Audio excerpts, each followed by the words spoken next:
కాకినాడ జిల్లాలో ధాన్యం కొనుగోలు ప్రక్రియ సజావుగా సాగేందుకు అధికారులు చర్యలు వేగవంతం చేయాలని గత ఖరీఫ్ సీజన్ కు సంబంధించిన సీఎంఆర్ బియ్యాన్ని ఇంకా సమర్పించని రైస్ మిల్లర్లు తక్షణమే పూర్తి చేయాలని జాయింట్ కలెక్టర్ అపూర్వ భరత్ ఆదేశించారు.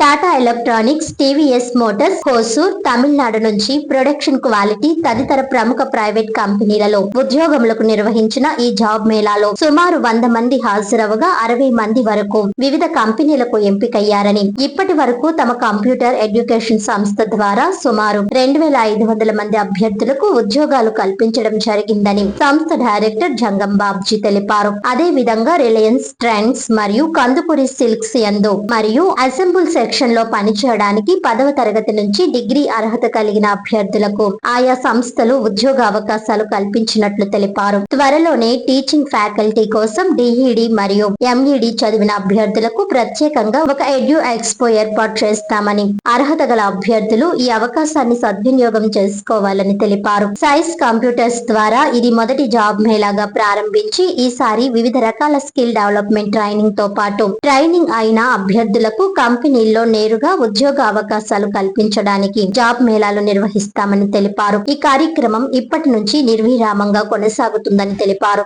ఈ జాబ్ మేళాలో పాల్గొన్న Tata electronic Tamil Nadu, TVS Motors Tamil Nadu, Shriram chits finance, Reliance Trends, Kandukuri silks ప్రతినిధులకు సంస్థ అధినేత జంగం బాబ్జీ కృతజ్ఞతలు తెలిపారు.